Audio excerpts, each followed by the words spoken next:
Good evening. I'm Christine Hurley with the University of Chicago's Institute of Politics, and I'm pleased to welcome back to our campus former Secretary of Housing and Urban Development, Julian Castro. Secretary Castro served on the IOP's Board of Advisors before joining President Obama's cabinet. As many of you know, the IOP hosts an ongoing series of discussions that seek to elevate and expand the public conversation and cultivate the next generation of leaders. You can find more about our upcoming events on our website at politics.uchicago.edu. During our conversation tonight, we're going to open up the floor to take questions, and you can ask your questions by coming up to the microphone that'll be in the center aisle. We do give priority to students to ask the first 5 questions. I also want to thank International House for their partnership on this program and their continued support of the IOP. Now is a good time to make sure your phones are on silent. And here to formally introduce our speaker is Jonathan Acevedo. Jonathan is a 4th year in the college, majoring in law, letters, and society. He comes from Houston, Texas, and interned at HUD this past summer. Please join me in welcoming Jonathan to the podium.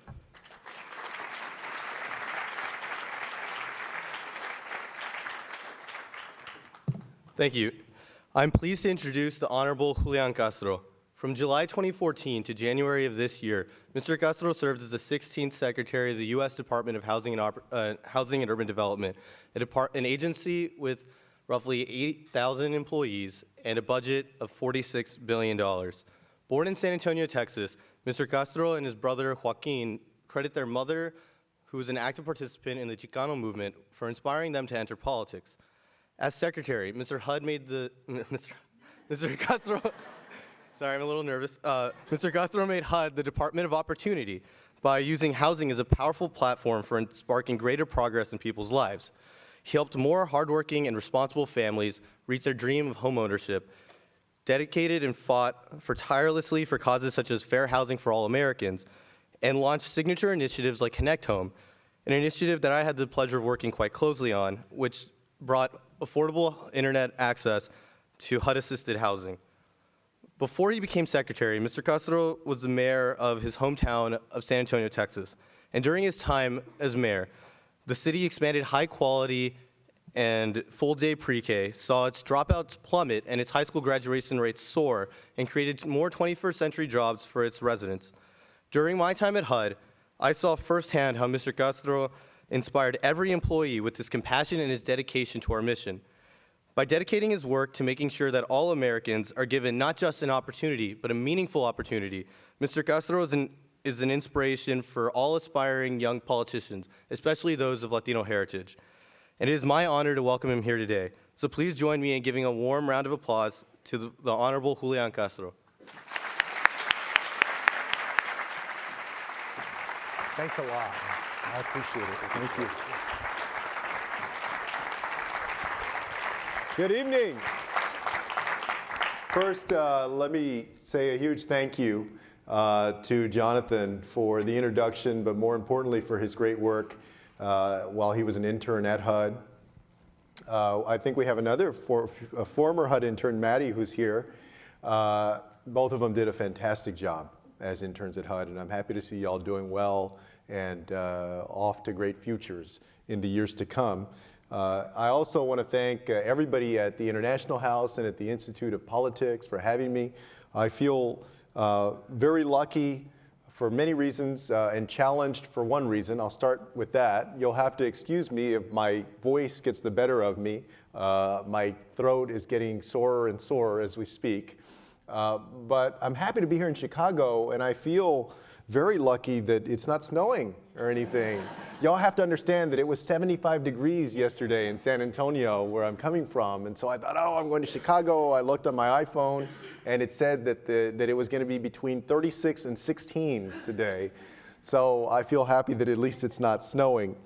You know, I am a big fan of the Institute of Politics because, as Jonathan mentioned, or maybe it was Christine, I served on the advisory board before I went into the cabinet, and I saw sort of the standing up of the IOP, and I was telling David Axelrod earlier today that y'all have just done a tremendous job.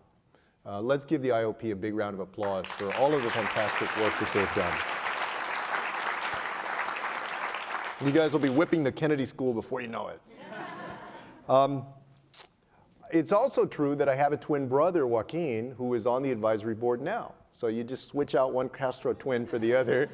Joaquin and I grew up, and he likes to say that the difference is that I'm 1 minute uglier than he is, but the difference is that I'm 1 minute older. And I used to say when I was in DC that the way to tell us apart was that we both live in DC, but he's in Congress, so I'm the only one who works in DC. These days, I'm sure soon enough he'll be telling people that the way to tell us apart is that he actually has a job. Well, I'm glad to be here tonight to reflect on the value of public service, to talk about my time at HUD, and also to challenge those of y'all who are interested in public service to do it, to go into it, to use public service in a positive way to make a difference for other people. You know, I got into public service originally because I'd grown up with a mother who was very active. As Jonathan mentioned, she had been active in the old Chicano movement of the late 1960s and 70s. She ran for office when she was 23 years old, ran for city council on a slate called the Committee for Barrio Betterment. It was before single-member districts, and very few women and very few folks of color got elected. She lost. She didn't win. But she had grown up with my grandmother, her mom, who raised her as a single parent. And my grandmother had come from Mexico when she was a girl of the age of 6 and got pulled out of school in elementary, and because of that, the lack of a formal education, had worked as a maid, a cook, and a babysitter, and raised my mother, who graduated from high school and then was able to go on to college. And my mother was a child of the 60s and got active at a time when the anti-war movement was going on, and young folks were trying to figure out how they could make their own difference in their time. And so my brother and I grew up in a household where the democratic process was something that was looked upon favorably. It was looked upon in a way that said, you can do something positive to make a difference. And I grew up in San Antonio in the public schools. I had an opportunity, along with my brother, to go to Stanford University. And when I got to Stanford, I noticed immediately the good and the bad of the community that I had come from in the comparison. I saw that in San Antonio, it was a wonderful place to raise a family. It was a city that, even though it had almost 1 million people at the time, it felt like a community. The best way to describe it is that if you pass somebody on the street downtown, that you still look the person in the eye. There's still a sense of connection between people. That's elusive in a lot of big cities. It was also a place where people of different backgrounds had gotten along pretty well. It was one of the first southern cities to desegregate. At the same time, what I saw in the Bay Area around Stanford was a place that was much more well-educated, that had higher income levels, that was more entrepreneurial, more ready for the future. And my interest in going into politics arose from two things. Number one, a question of how could you combine the best of those worlds in a community and create a city that was future-oriented and well-educated and had good income levels, and also was a great place to raise a family and a place that still felt connected. And then secondly, I felt very, very blessed in my own life to have grown up in those public schools and had the opportunity to go to Stanford and then go on to law school. Basically, the chance to reach my dreams, the way that y'all have the opportunity to reach yours.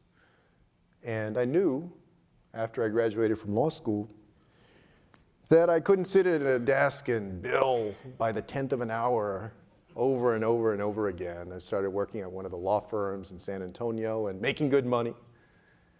But I knew that that was not going to satisfy me. And so going into public service was also, in a way, a compromise, a kind of compromise with myself, of making sure that I used my education and my passion for helping other people to actually do that. And so I ran for city council when I was 26 years old and a year out of law school.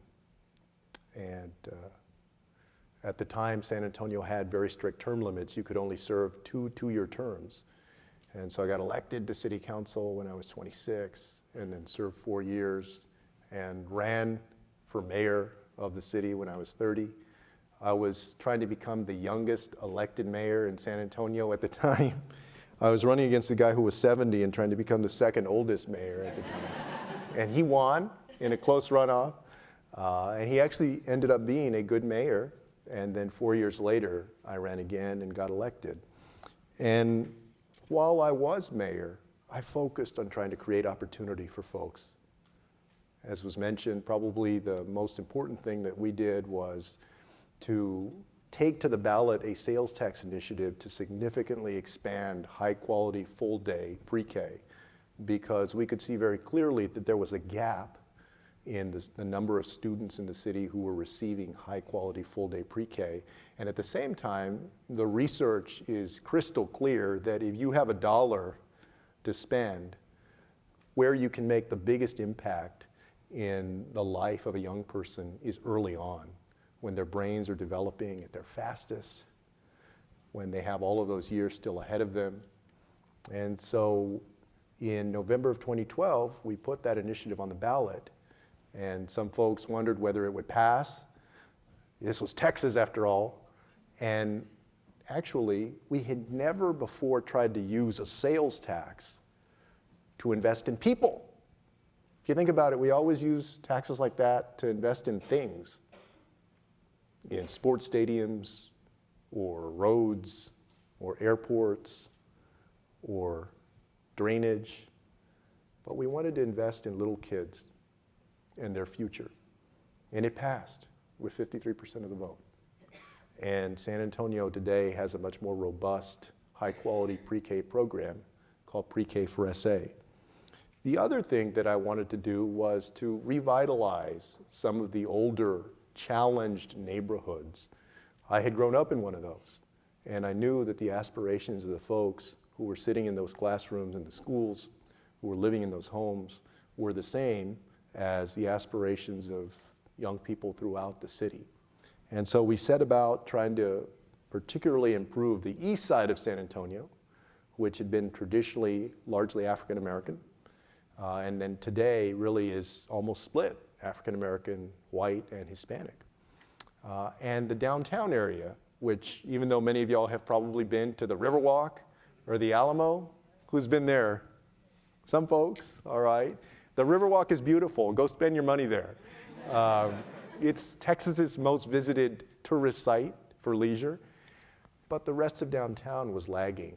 And so we wanted to see what we could do to spark an improvement in quality of life and investment in housing, in all of the amenities that make a downtown lively. And the vision that we had was to create a brain power community that is the liveliest city in the United States. And we attracted more than $350 million in investment and thousands of new housing units in the downtown area.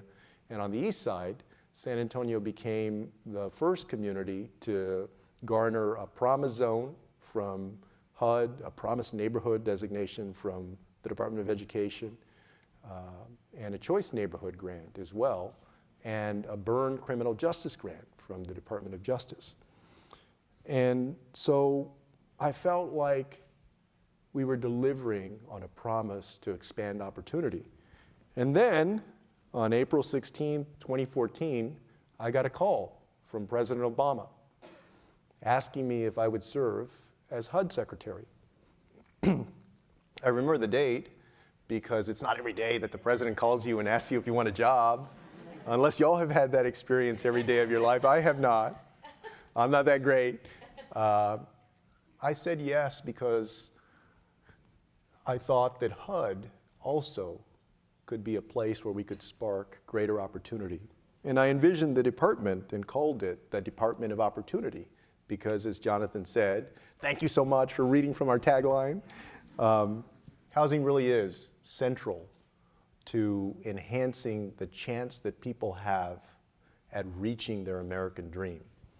And I envisioned the people that we serve in public housing, in assisted housing, the folks that buy a home that is FHA insured, as sort of the sun in a solar system. And we wanted opportunity providers to orbit around them, whether it was education providers or healthcare providers or other nonprofits that are doing great work. And in collection, they would help lift up and improve the life chances of folks. And so the best example of our pursuit was something called Connect Home. Connect Home was a pilot project in 28 communities, a public-private partnership with internet service providers and nonprofits to bring broadband access to the residents of public housing. I don't have to tell the folks in this room how important it is to have access to the internet at home. Studies have shown that folks who don't have that access develop a homework gap compared to their peers growing up, so that they're less likely to be able to do well on their homework because so much of what's assigned today in school requires that you go on the internet and you research and you put together data from different sources, and you do that in a fairly quick amount of time. And you have a lot of kids who are low income who are spending a part of their evening at the public library, or if there is a Starbucks near them or some coffee shop that has free Wi-Fi, they're going and trying to milk every last ounce of time they can at that place, or sometimes it's the McDonald's. And making sure that they have that access is paramount to improving their educational achievement. At the end of the day, we were able to make sure that thousands and thousands of young people and families in public housing will have that opportunity, and in the future that's going to grow to even more. We also created something called Project SOAR, which was sending education navigators into public housing communities that will help high school seniors fill out their FAFSA form, because we know that the FAFSA is a gateway instrument, that folks who actually fill out the FAFSA are so much more likely to actually attend a college or university, because they find out when they apply for financial aid, as y'all have seen, that hey, it's not $50,000 a year or $20,000 a year. It's something much more manageable than that if you take into account grants and scholarships and loans. And by providing these education navigators, we hope that we're going to increase the number of high school seniors who apply for college, apply for financial aid, and then actually end up matriculating to colleges and universities across the country. We partnered with the Department of Education and the National Book Foundation to get more than 300,000 books sent into public housing communities for the benefit of young people.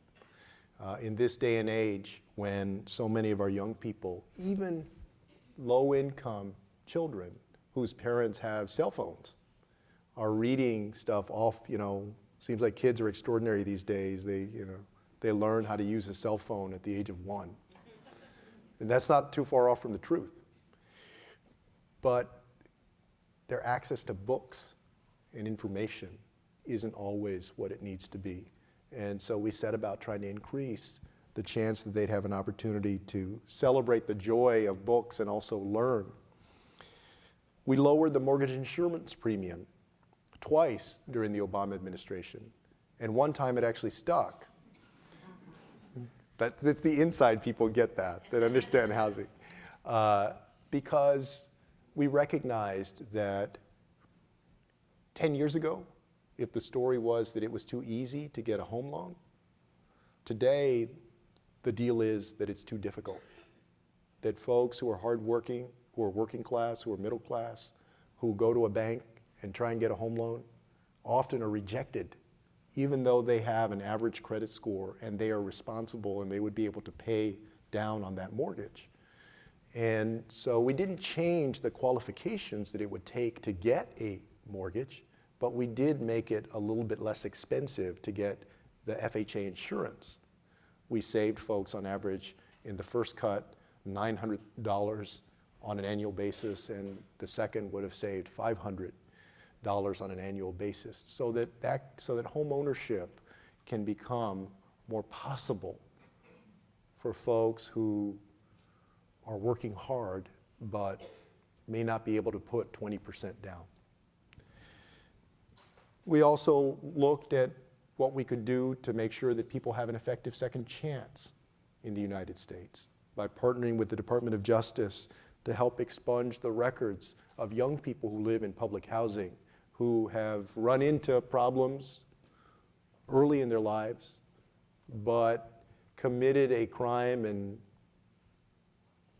did the time or served the sentence or served probation, and now, under state law, have an expungible offense so that they're more likely to be able to go and get a job, get into a school, get on with their life, and reach their dreams.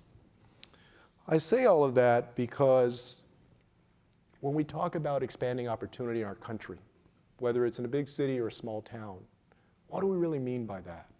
At the end of the day, it comes down to both personal initiative by individuals and by families, but also smart policies that are put in place at every level, the federal, the state, and the local level. The final thing that we did was to take seriously the role that HUD had in ensuring that there's a level playing field. In 1968, Congress passed the Fair Housing Act 1 week after the assassination of Martin Luther King, Jr. In 2015, we put forth a groundbreaking rule called Affirmatively Furthering Fair Housing to make sure that communities that get federal funding take more seriously their obligation to ensure that there's affordable housing opportunity throughout a community and to move toward desegregating those communities. And we put more teeth into the process. It's very new.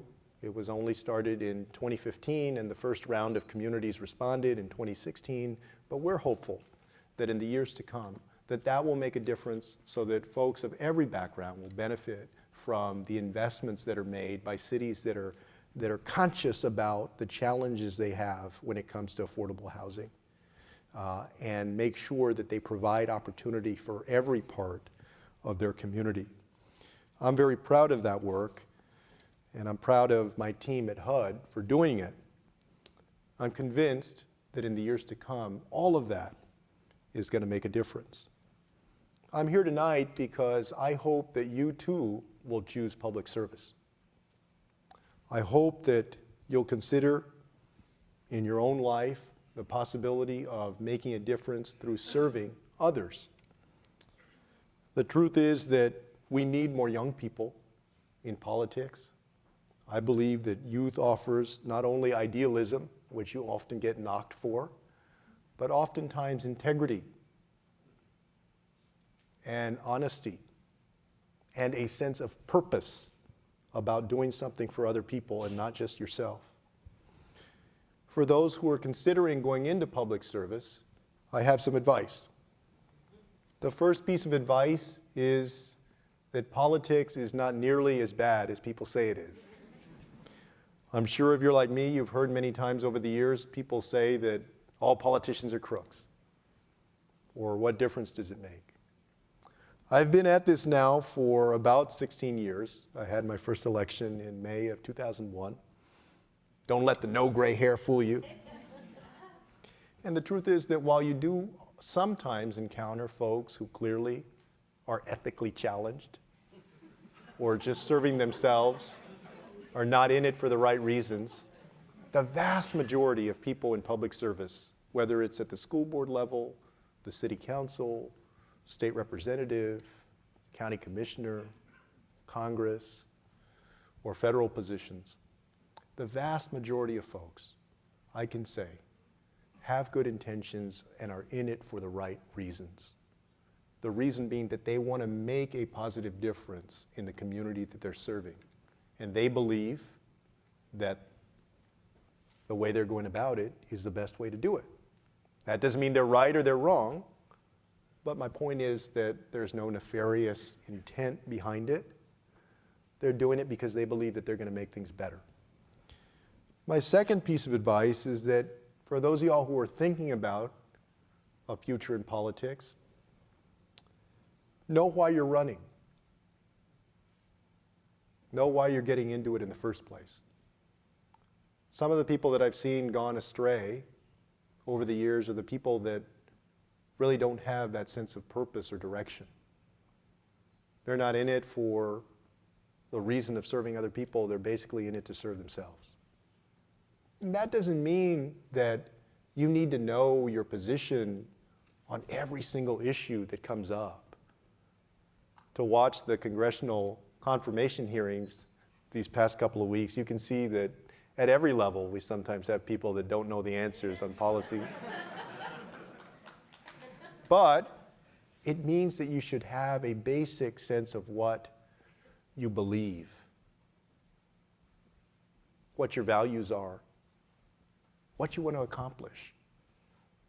When you go up to somebody, you knock on their door, or you talk to them at a neighborhood meeting or in a town hall, one of the first things that people want to know after your name is, what are you going to do if you're elected? Why are you seeking this office? What do you want to accomplish? So before you go into it, you should have a basic sense of that purpose. The third thing is that you shouldn't wait for the perfect time to run for office. I remember talking to a friend of my mother's when I was 19 years old.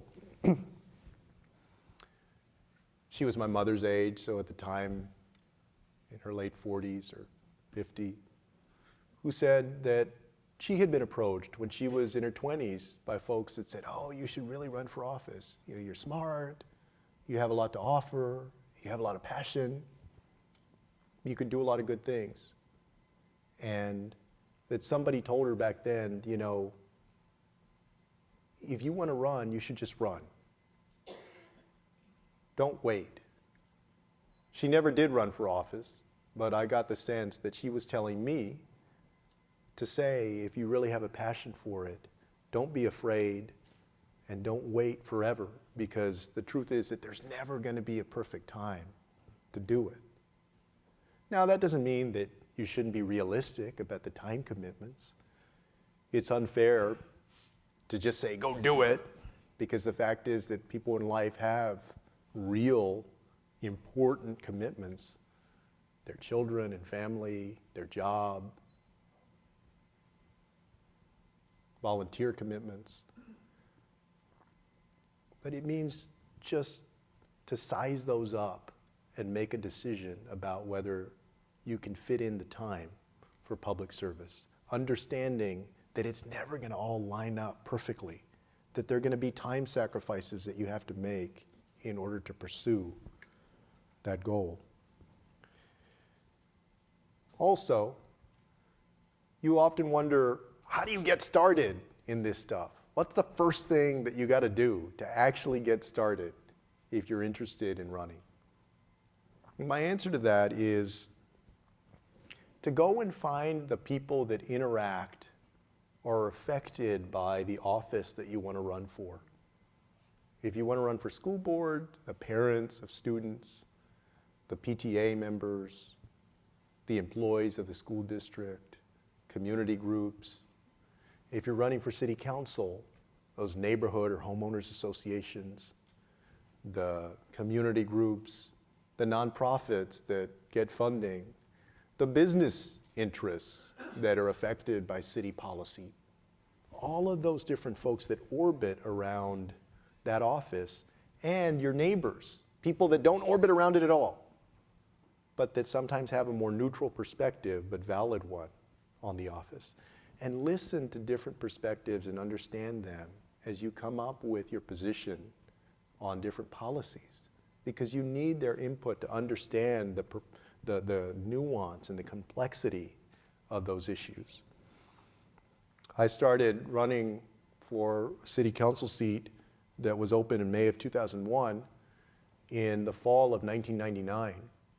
And I started by calling neighborhood association leaders in City Council District 7 and telling them, you know, you don't know me and I'm not living in San Antonio right now, but I'm thinking about running for office, you know, when this thing comes open, and I'd love to get together with you during my Christmas break. And little by little, got a sense of what was important at the time in that area and what issues people wanted to be addressed. I hope that you'll consider doing the same.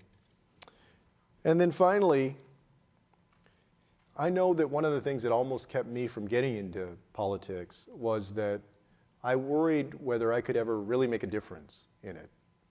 My mother had been part of a third party that also neither party that was neither Democrat or Republican, but was really this Hispanic-centered party that ran in Texas and California, Colorado, and what the party was saying back then was that look at this high dropout rate, look at the condition of Hispanics in the 1960s and early 70s, and neither party, Democrat or Republican, is sufficiently serving this community. So much improvement needs to happen, but what's happening? Part of me was cynical about whether you could make a big difference by running for office, but the other part also worried that you had to fundamentally change who you were. Worried that you might have to sell your soul to be successful in politics. And I bet that some of y'all may worry about that too. And I can tell you, having looked at it now in my own experience for 16 years, that you can stay true to who you are and what you believe and still be in politics and public service and still succeed. And I believe a good example of that has been President Barack Obama. He served honorably, with integrity, stuck true to a progressive vision. Now, I imagine if we went around the room, he didn't accomplish everything that folks on the left would have wanted him to. But when will we ever accomplish every single thing that we want to? The thing is that you're going to have to compromise sometimes on policy battles, but you won't have to compromise on fundamental values.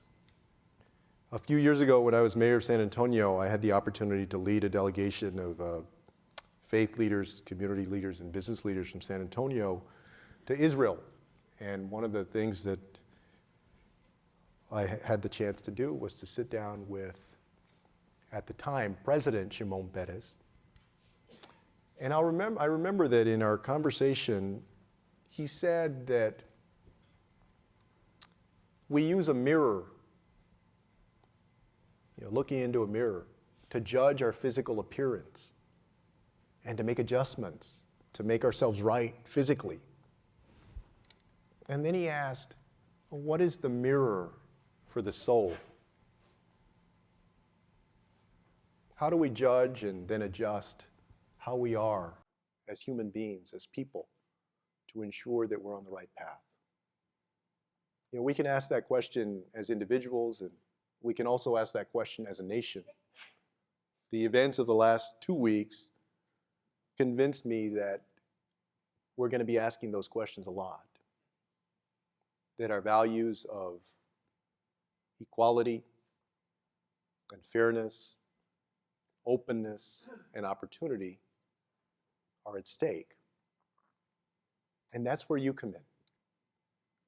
As folks who are driven to serve other people, folks of integrity, folks who believe in the best values of this country, and really are the hope that a new generation will lead this country to get even stronger and stronger.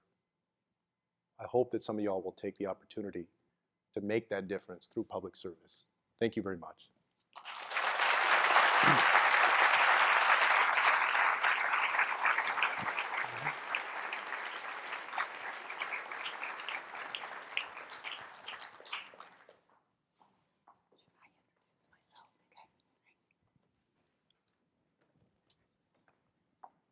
Is this working? Yeah, all right. Mine too? Good. My name's Jackie Calms. I have the great opportunity this week and next to be a visiting fellow at the IOP, thanks to my longtime acquaintance, David Axelrod. I just left the New York Times Washington Bureau after 27 years at the New York Times Bureau and the Wall Street Journal Bureau before that, and 32 years in Washington, and so which is enough years to say a lot of what I'm seeing right now is unprecedented, which is a word we're usually not supposed to use in the New York Times because there's usually a precedent for everything. But I guess tweets taking Yes. on the New York Times aren't precedented either, Yeah. though, right? So the failing it's kinda- New York Yeah, Times. that's right. I got out while I could. Y'all are in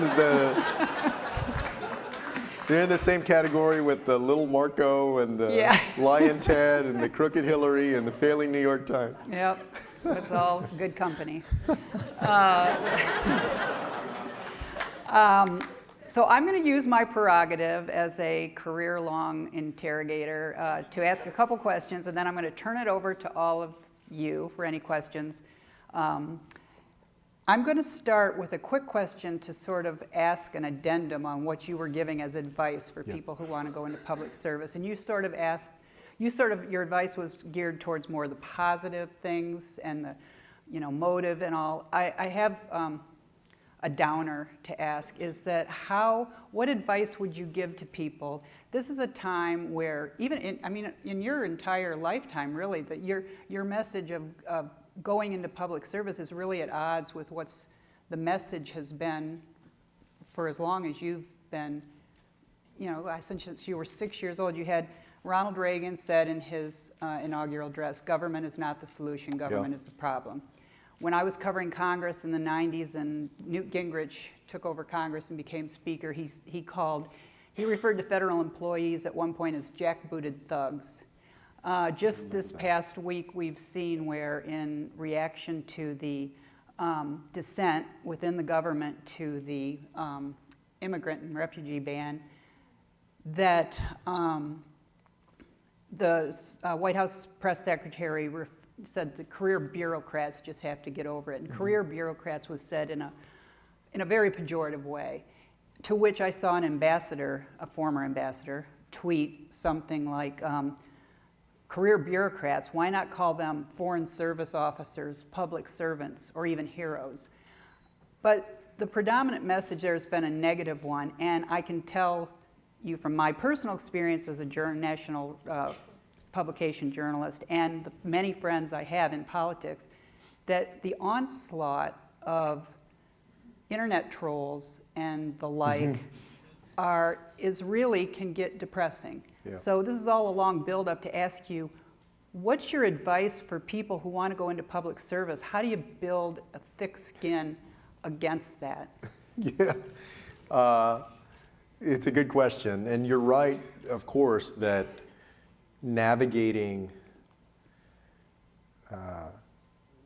the identification of what is public sentiment on an issue, or a policy today is so different. Part of it is understanding what's out there on social media and how people are responding to stuff, but doing that also involves basically subjecting yourself to unprecedented levels of insult. Every day on Twitter, somebody is telling me that I'm a piece of, that's the life of people in politics. I guess the caveat to that, though, would be that there's a lot less of that when you enter politics at the local level for two reasons, I think. Number one, because the higher up you go, the more of that you're going to get. If you're the president of the United States, people are doing that all the time. If you're the mayor of a city, people are doing that some of the time. Mm-hmm. If you're on a city council or a school board or you're a state representative, the level of that it's not that great, the intensity of it, usually, unless you do something very, very controversial. But when I was a city councilman, and more appropriately, when I was mayor, up to 2014, it wasn't that bad. The other thing I would advise is just ignore it. I remember having a conversation with President Obama in early 2015, where he was saying that he hadn't watched those Sunday shows in 7 years. and that he really didn't pay attention to the stuff coming out of Twitter in terms of this stuff. And I remember him saying, I have a healthy ego or sense of I don't think he used the word ego, but sense of himself, like self-confidence. But hey, he was saying, like, if you read that all the time, it's not good for you. And Mitt Romney said something similar to that, that you can have a 25-year-old get in your head all day because of something they tweeted. Like, why deal with that? Yeah. I've tried myself to not pay attention to that as much as I used to. So you have to, because you need to know, you want to know what people are thinking, but don't over-respond to what might be people with a fake account or with 3 followers that are just trying to insult you. I mean, most of the time it's somebody that has like 6 followers or something. I've taken to that if somebody is an anonymous account and they insult me, I basically just block them. If they're not anonymous and they insult me, I may just, if that's your real identity and you're expressing an opinion, then I wouldn't block you. But if it's anonymous and they're just doing that to mouth off and that's all they're doing and they have 3 followers, forget it. Yeah.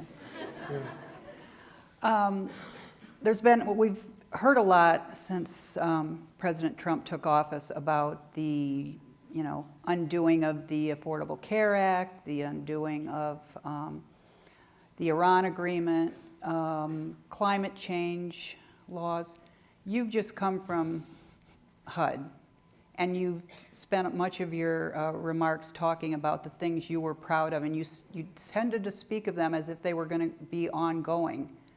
Are these things like Connect Home and your partnerships with education groups and the like, are those things going to be ongoing, or what do you fear that you're going to lose in our nation's housing policy as a result of the change of power?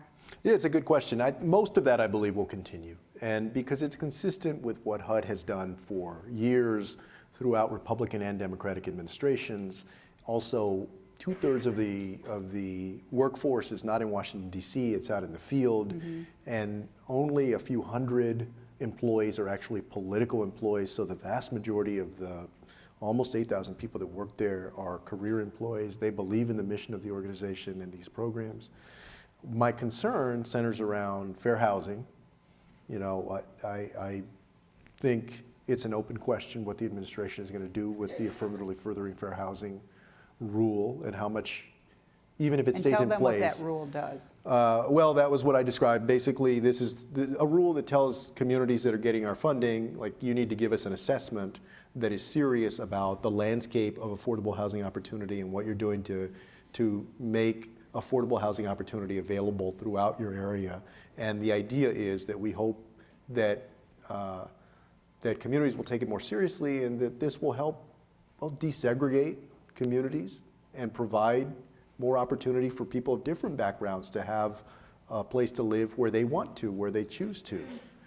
That doesn't mean that anybody's just going to be able to go anywhere, right? But we know that we have communities that are still so segregated. Chicago is a great example of that. And my concern is the commitment that this administration has to that. That's still an open question. Related to that, the president has shown that he equates anti-poverty efforts and opportunity programs with urban. We're in a big city, and people tend to think of public housing as a city thing. How much is rural of what the HUD does? A good amount. I mean, a lot of it is the Department of Agriculture, but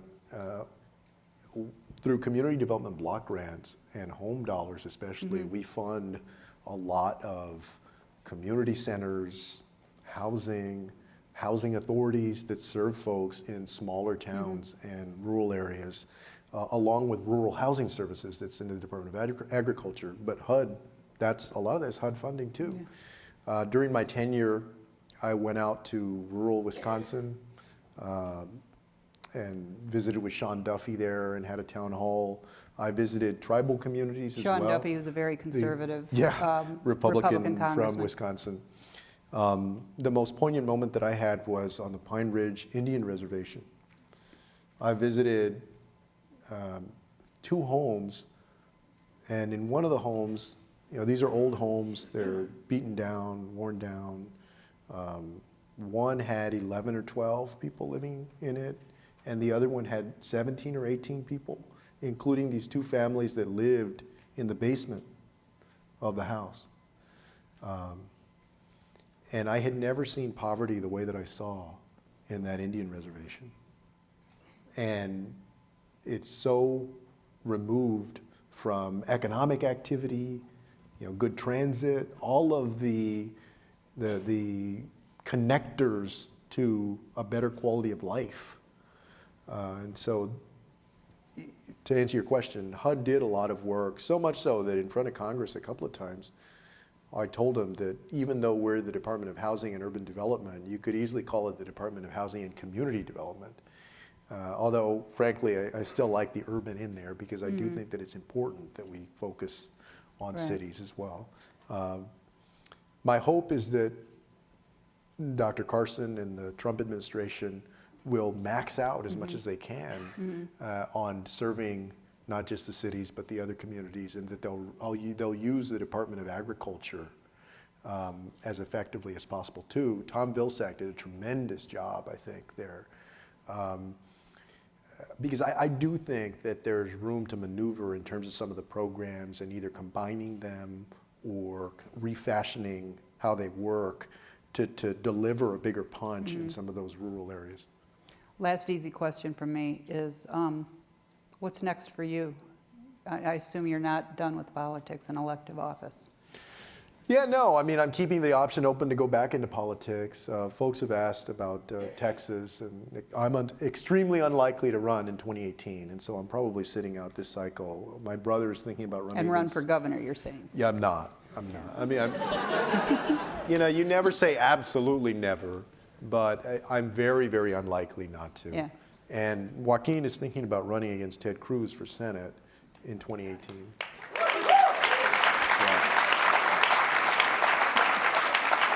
Yeah, don't clap too loudly. He may be emailing you soon for money. So. Yeah, exactly. But he hasn't decided whether he's going to. He Right. may well not do that. And so I'm just going to watch as politics develops. I'm finishing a book that I was working on for Little Brown before I got into the cabinet, and they gave me an extension until September What's it this about? year. It's a memoir, and so I'm happy that I at least turned 40, Yeah.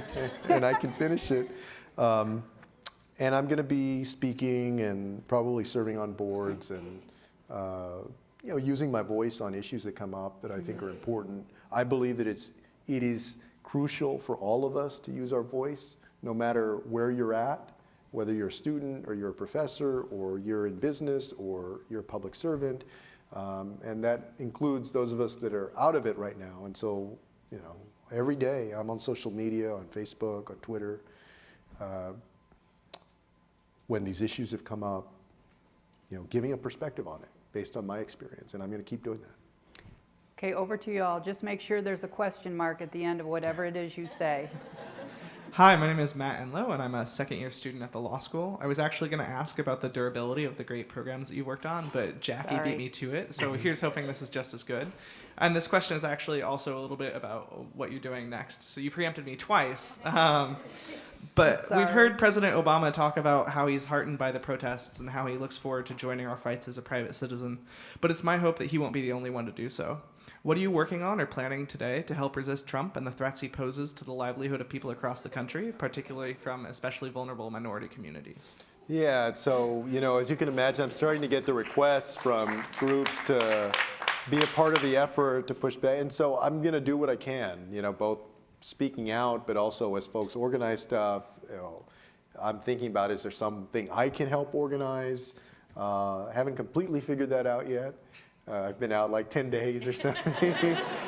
but am very willing to be helpful, and I'm going to be helpful, and have already put my positions out there in terms of my reach on social media and stuff. Great, thank you so much. Hi, my name is Yang. I'm the first-year PhD student in sociology.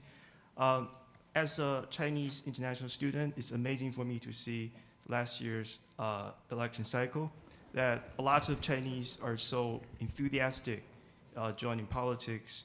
However, they a lot of them support for Donald Trump. And one explanation is that they are concerned about affirmative action, which they believe would disadvantage the children in the process of college education. So as a beneficiary of affirmative action, I read it from Wikipedia. So what do you think of this affirmative action-driven support for Trump, and what do you see the future of affirmative action, given the fact that Asian American has become the fastest growing minority in the United States? Sure. First, David Axelrod asked me about this in the podcast today, that a few years ago I gave an interview to the New York Times and they asked me about affirmative action. And I said, if you're going to have a policy like that in place, that people who may have benefited from it should be upfront, should be straightforward about it. And so I said, well, that may have helped in my experience. My SAT score probably wasn't as high as some folks that went to Stanford. It wasn't terrible, but my grades and everything else were very, very high, and how well I did in high school.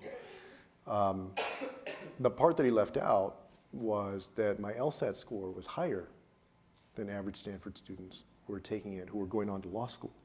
And I had made a larger point that, for the individual, that giving folks an opportunity who often didn't have an opportunity to go to schools that were good and went to low-income, basically neighborhood schools, and faced a legacy of bias,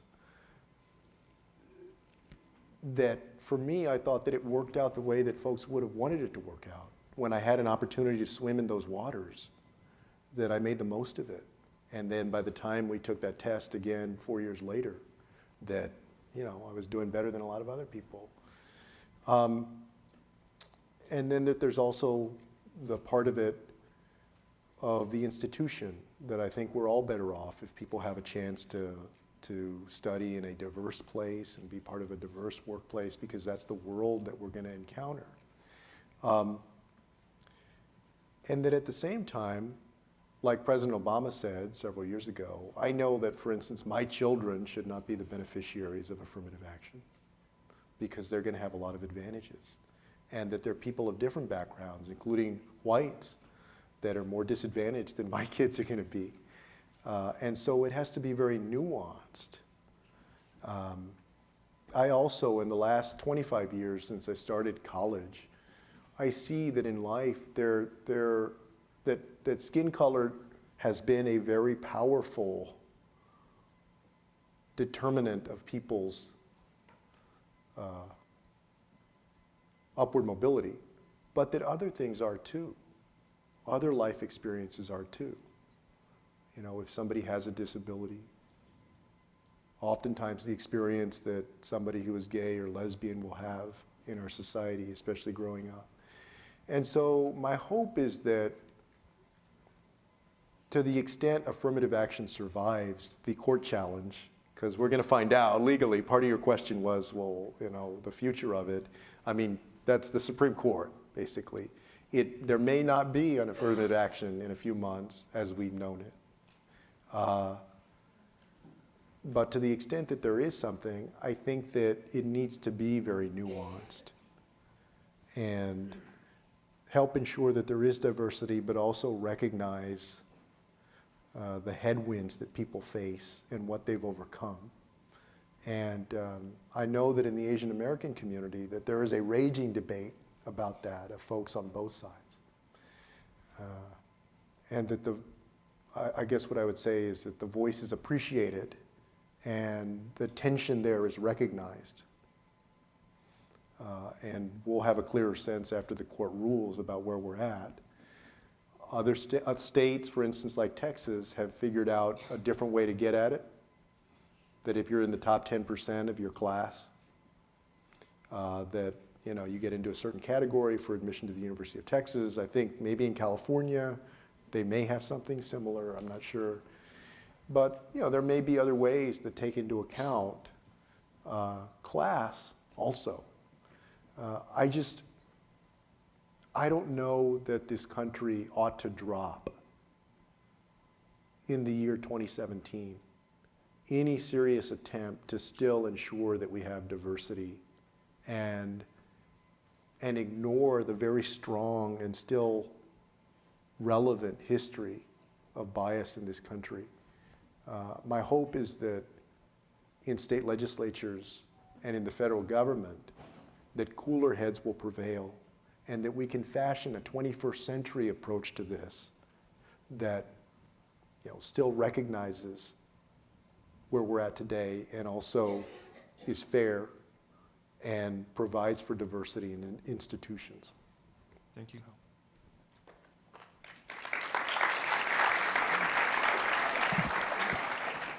Hi, Mr. Castro. My name is Okay. Stephen Liu. I'm a fourth year in the college, and I'd just like to thank you for coming out today. My question is concerning Texas. There hasn't been a Democratic, official in Texas since 1994, and people always say, wait 2 years, wait 4 years, but it's always been a bridge too far. It's like the Dallas Cowboys in the Super Bowl. Yeah. But so you're a Texas Democrat. What's it going to take for a Democrat to win in Texas? Well, Donald Trump is great. I mean, no kidding, There were like 4 or 5 states where Hillary did better than the former president had done against Romney, and she was 6.7 points better than he had been in 2012 in Texas. And so we all probably saw some of this, but the best example of that was in Harris County. The state's biggest county is Harris, which has Houston. And Obama beat Romney by 971 votes in 2012. So basically it was an even county. In 2016, Hillary beat Trump by 160,000 votes in Harris County. And not only that, she won Fort Bend County, which is a suburban county with Sugar Land. Some of you all probably been out in those areas, or you have relatives that live out there. My brother lives there. It's quite conservative, or has been quite conservative. in the Because past. Sugar Land now has one of the fastest growing Asian American populations in the state, or maybe in the nation. It has a well-educated population of professionals of different backgrounds.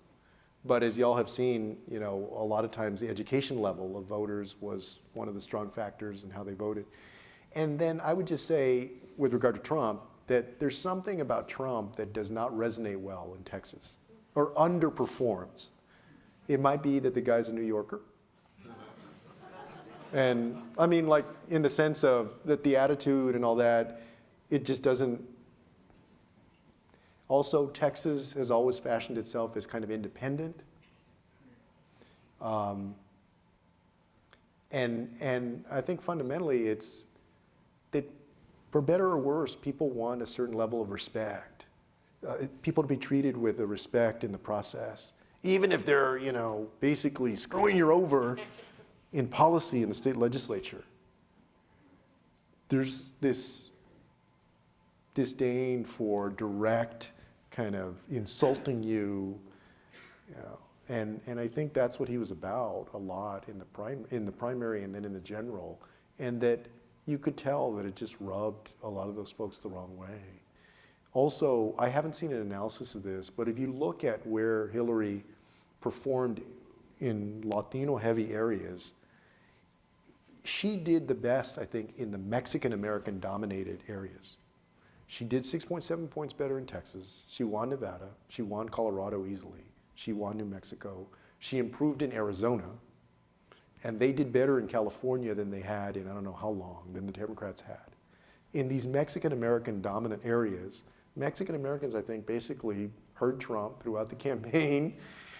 And about, not just the easy one for the folks on his side to dismiss is his comments about the Mexicans sending rapists and murderers or criminals or whatever, because they always say, well, he's not talking about he's talking about illegals.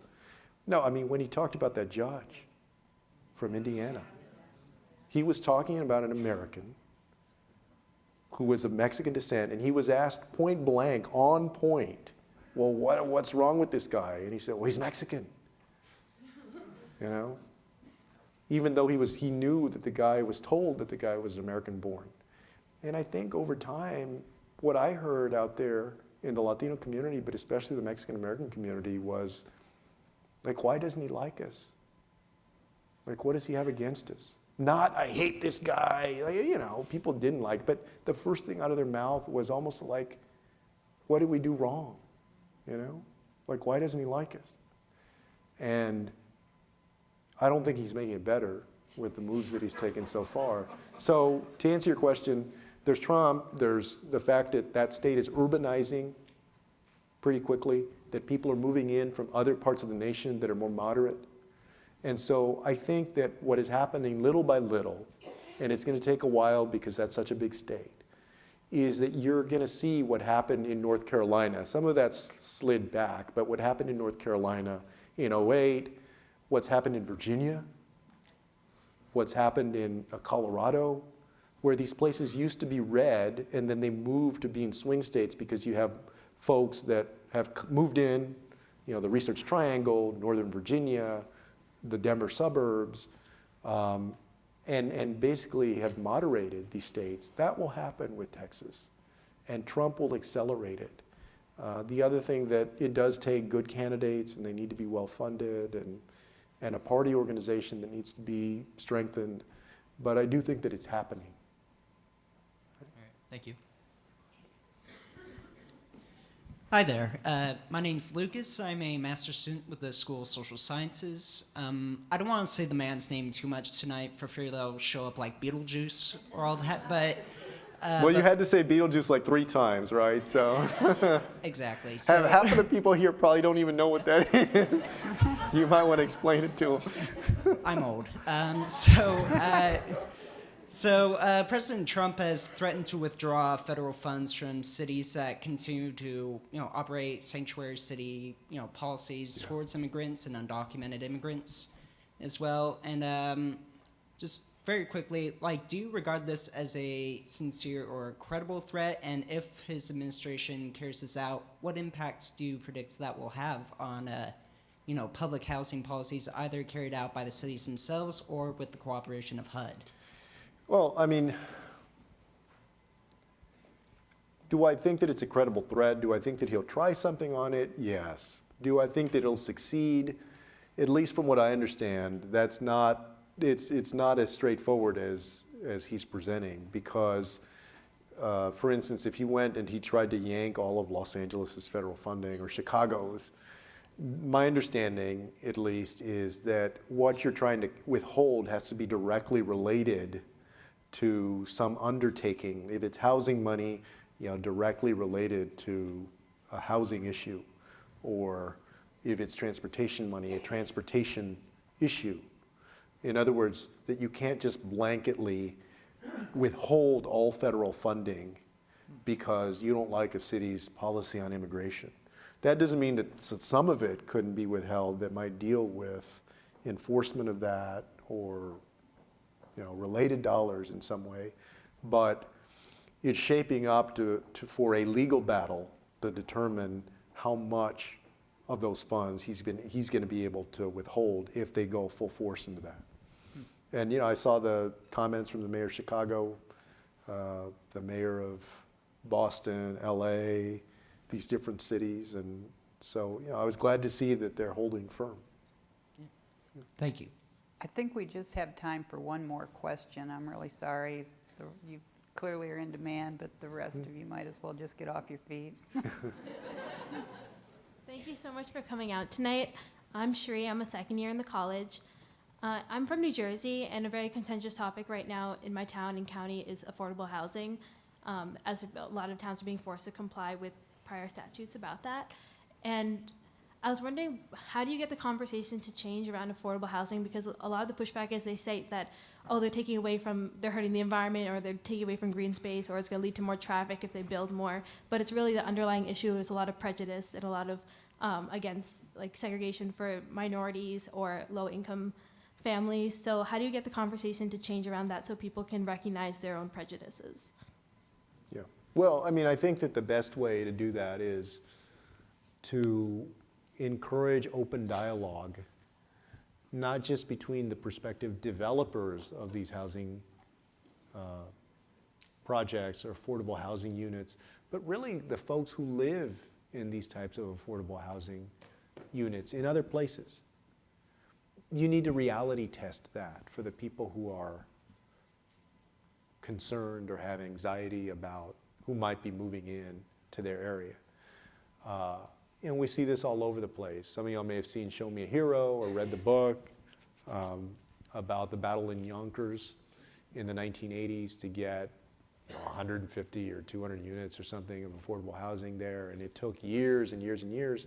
But one of the points of the TV show and the book was that once it happened, that there were a lot of folks who had once protested it, who saw that it didn't drag the neighborhood down, that the people who lived there by and large were law-abiding, folks who were working, who were aspiring, who added, didn't subtract from their neighborhood.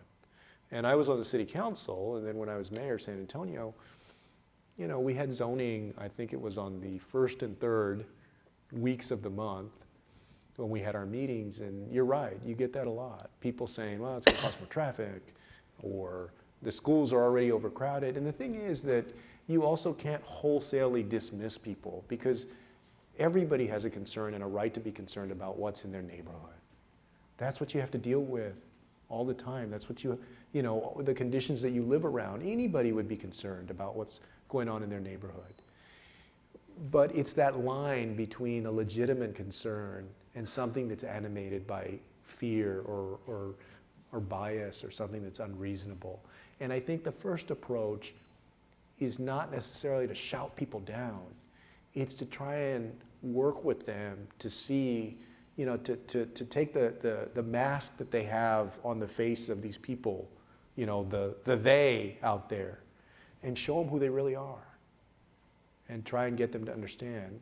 When I was HUD secretary, there was an initiative in one of the Minneapolis suburbs to do that, to basically educate the community before they tried to change their affordable housing, or as they were changing it, to basically seed the ground for the neighborhood. And I wish that more communities would do that beforehand, so that sometimes you get people who were initially opposed who then try and help you convince their neighbors to allow more affordable housing. I think that if more communities did that, that probably we'd be able to get more affordable housing in neighborhoods that right now you just can't. That's not to say that if people are still completely unreasonable in some instances, that you don't enforce and get the thing built. But that's usually that you want that to be the last resort, not the first resort. You want people to work together. Thank you. Thank you.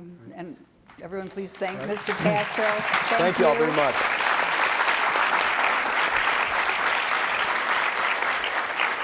And then just a note, if there are any students who are interested in hearing a little bit more from Jackie, she has another seminar tomorrow at noon at the Institute of Politics. Again, let's give a round of applause for Secretary Castro and Jackie Collins. Thank you. Thank you all. Thank you.